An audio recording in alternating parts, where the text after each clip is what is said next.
The US-Iran war is going to trigger the largest crisis in the history of the United States. This crisis is going to be a lot worse than the 2008 Great Recession. It will be far worse than the 1929 Great Depression. It might seem like I'm fear-mongering, but just look at the numbers and you will be convinced. So here in this video, I'm gonna just try to show you all the numbers so that you can make up your own conclusions. If you look at the US economy, it is still at the top of the game. It is still the world's largest economy, and the US GDP is literally 26% of the global GDP. The US dollar is still the global reserve currency, and it represents 60% of all reserve currencies. And the US military is the most powerful military in the world.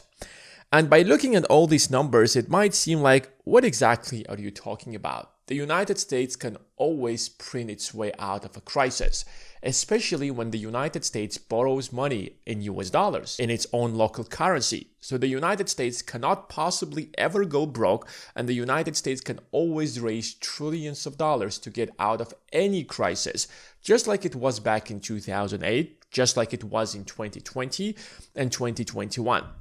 But here is the biggest problem that the US has right now. So the national debt is about to cross $40 trillion. And this is happening a lot sooner than I expected. Now, the national debt has always been a problem, but I was thinking that we still have a lot of time for the national debt to get out of problem. So it might have happened in 10, 15, or maybe even 20 years later. But it seems like the war against Iran is going to accelerate that number, and it's going to be a lot faster. So if you look at the US budget, there are three main types of spending the government has. First of all, these are the social programs. So this is the money that the government spends to build the basic infrastructure, to build schools, hospitals, and just maintain the country. This is also the money that the government spends to pay you Social Security. It is the money that the government pays for Medicare. So this is the money that the government spends on securing that Americans have good, prosperous lives. The second type of major spending is the military spending. And this is probably the most important spending out of all. Because without a proper military, you're not going to have the world's largest economy. The US military literally patrols the global seas, it controls the global trade, and that allows the United States to have the world's largest economy and the global reserve currency. It is all because the US military is by far the greatest military in the history of humanity. And the third type of spending are interest payments. So the US government borrows a lot of money and it spends it to grow the economy or finance the military. So borrowing money is not cheap. Borrowing money always has a cost. So that's why you pay an interest every time you borrow money. So if you go right now and get yourself a mortgage, there are mortgage payments or the interest payments on that mortgage. If you have a credit card, you're paying monthly interest payments on your credit card. That is how you borrow money.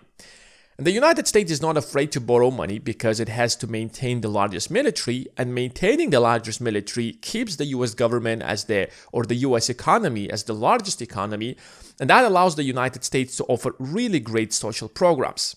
And the spending on each of these categories determines how prosperous the United States is. So this year, the government will spend about $5 trillion on social programs.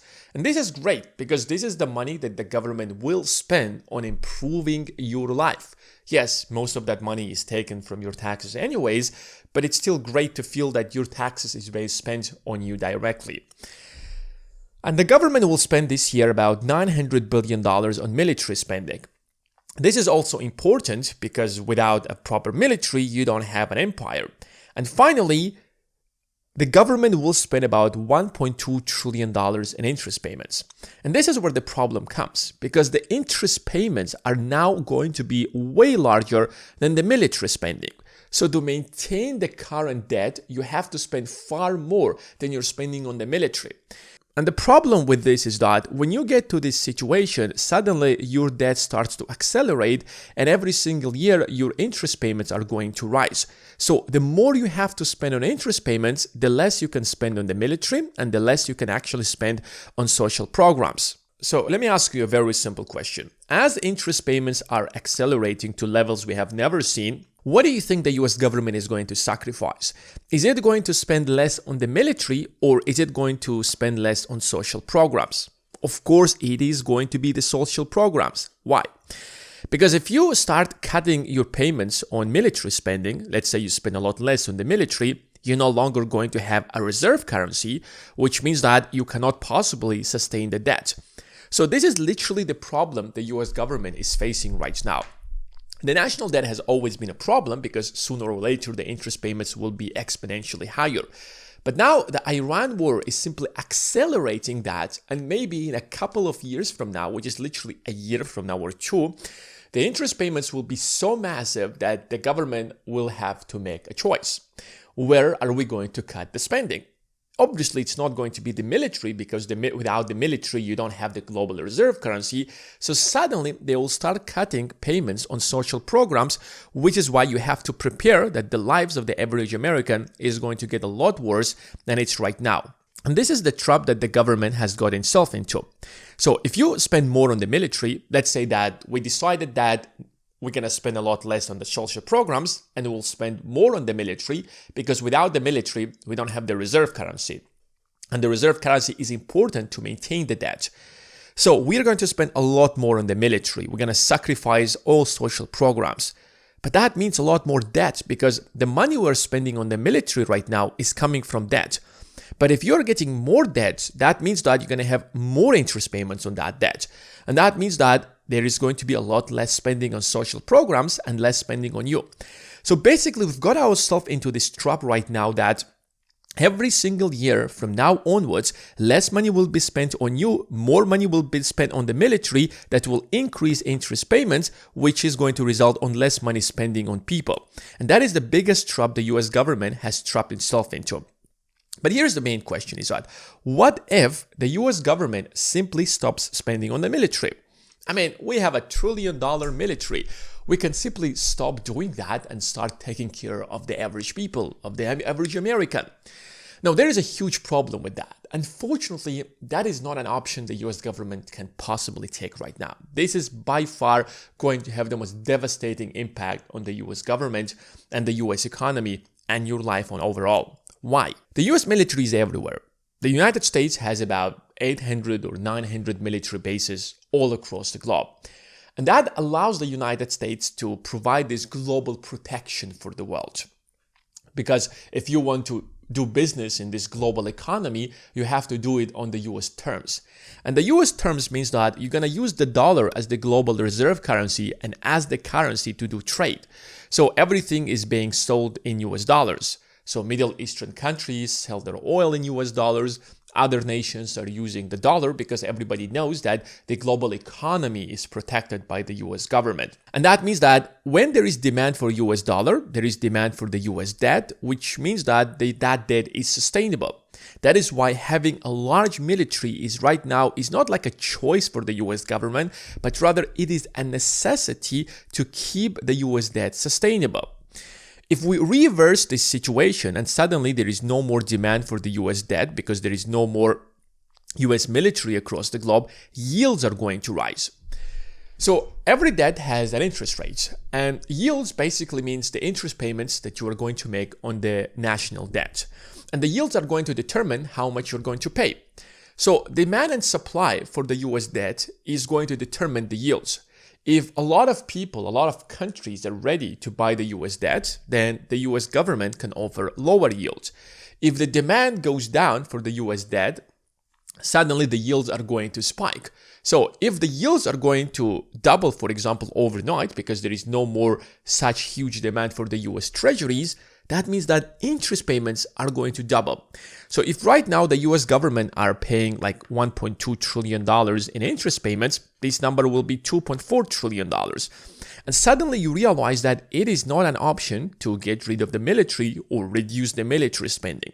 Like military spending is the fundamental part of maintaining the $40 trillion national debt. And that $40 trillion, as of the time that I'm recording this video, it is exponentially rising. So, is there like a good solution to fix this problem? I mean, every single problem has a solution and there should be options on the table, right? Well, let's be pragmatic and let's look at the most realistic options that are possible. Not even realistic, but all the options that the government has right now. The first option is abandon the US dollar. This is what we call filing for Chapter 11. This is what we call declaring bankruptcy. So the US government can simply say, listen, the dollar is no longer the currency of the United States. So everybody that lend the US government in US dollars will no longer be getting their money back. So that $40 trillion instantly evaporates. Why? Because that currency no longer exists. But that's a catastrophe because you're instantly going to evaporate all the trust that you have, and no other country will ever trust you again, and it will take probably decades, if not a century, for you to restore that trust, since you basically took $40 trillion and you evaporated that debt. So I don't think anybody is going to take this solution seriously. The second solution is pay off the debt, raise taxes, and save money. This is by far the most realistic scenario that you can do by far, because first of all, you will raise taxes, so now the government's revenue is going to be a lot more, which means that there is less reliance on debt and you can pay off the debt. But to do this, you need political will. You need somebody in Washington who is going to campaign on the fact that we will reduce the national debt by raising taxes on you. Now, I have a question for you. Do you think there is anybody in Washington who wants to do something like that? Do you think in the next presidential election, if anybody is going to run on the idea that they will raise taxes on you, they will win? Well, I don't think so. There isn't like a political will to do anything like that. So we know that this is not happening.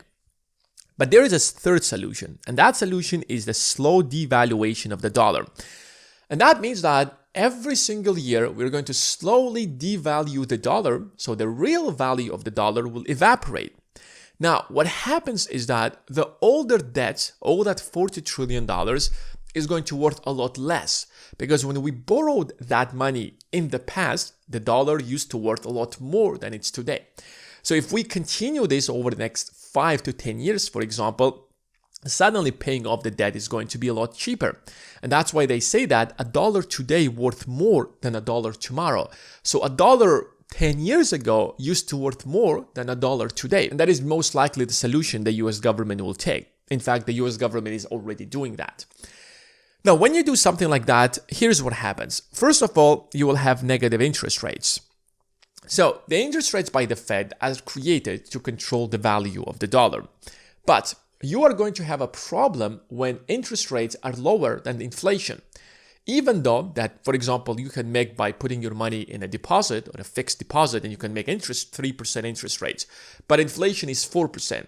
Even though that you're earning money by loaning your money, for example, to the US government, in reality, you're losing money because you are making less money from your dollars than at the rate that the dollar is losing its value. So that means that you're having negative interest rates. But inflation is only going to accelerate that because when you have a war, that is going to create wartime inflation. And that means that the US government will have to massively spend money to mass produce weapons to ensure that this war is being won by the US government. At the same time, your wages are not rising as fast as inflation. So even though that you're not feeling the effect of inflation and rising prices instantly at that moment and the devaluation of the dollar, in 5 years from now of doing something like that, you will simply be able to buy a lot less things with the income that you have. And that is the strategy the government is pursuing. Now, the third option is the Great Reset.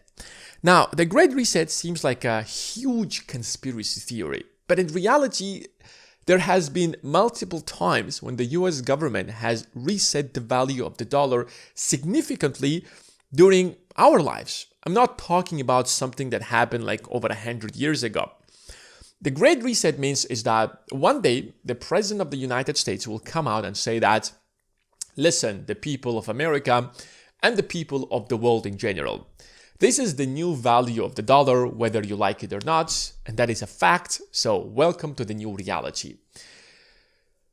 Great Reset happened in 1971 when the Nixon abandoned the gold standard. It happened in 1985 or 1986 when Reagan got together the largest economies and told that the dollar will substantially lose its value. About 30 to 40% of the value of the dollar was evaporated. It happened in 2008, which most of you, I believe, were alive, and maybe you were even adults at that time. And finally, it could happen one more time, probably in the next couple of years. That could happen when the debt to GDP ratio crosses $150, because at that rate, interest payments will become so unsustainable that the US government cannot possibly mass cut social programs. At the same time, there is no way to cut the military spending, so a Great Reset will basically be the best possible option. So what happens during a Great Reset?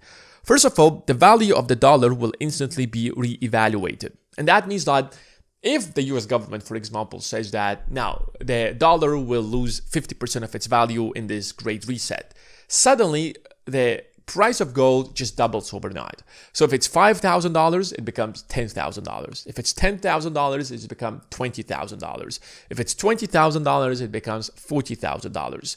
So if the Great Reset, for example, happens within the next 2 to 3 years, if this war is going to be dragged, then we can expect something like that to happen. So this is one way to protect yourself if you want to ensure that you will not become a victim of the Great Reset. Secondly, real estate prices are going to double, or at least rise as much as the value of the dollar is going to be evaporated. And finally, stock prices will also rise dramatically. Why? Because these are real assets that hold intrinsic value within themselves. But the dollar is basically, its value is manipulated by the Federal Reserve or the federal government. So if we devaluated the value of the dollar, then the assets that hold intrinsic value, suddenly their value or their price has to adjust to the new value of the dollar. And that is why this is by far the only way that you can actually protect yourself during this crisis. So when I say that there is a huge crisis that is coming, first of all, it's already happening. It's not like coming. The war with Iran is only going to accelerate that. It simply means that the government is in a position where interest payments are getting so insanely high that the US government has no other option but to do something with it. We know that it's not going to cut military spending, so the only viable option is to start cutting social programs. But the social programs are not insanely high for now, so that the US government can possibly start cutting them. So what are the options? Either raise taxes, and if you think that your money is buying you a lot less things right now, like for example, $100,000 paycheck right now gets you a lot less things than it used to just 5 years ago or 10 years ago. Like 10 years ago, if you would make $100,000, that was a lot of money. If you make $100,000 today, it is not a lot of money. So imagine now if they also raise your taxes on $100,000, you are going to get a lot poorer. But raising taxes doesn't mean that the government will take that money and spend it on you, but rather raising taxes means that the government will take that money and pay off a small portion of the debt, or at least make the debt sustainable so that the US government overall does not collapse. And also, there will still be a systematic devaluation of the dollar. So they raise your taxes, but at the same time, your income will be able to buy a lot less things every single year. And that's when I say that you should be preparing for a much worse time in the next 5 to 7 years than we had in the past. I used to think that it will take a lot longer, but this invasion or Iran war is simply going to accelerate that, simply because it is going to accelerate the national debt. So if you want a step-by-step strategy on how you can possibly protect yourself and how you can massively win, so that you don't find yourself in a position where your paycheck can barely buy you anything, you should start investing right now.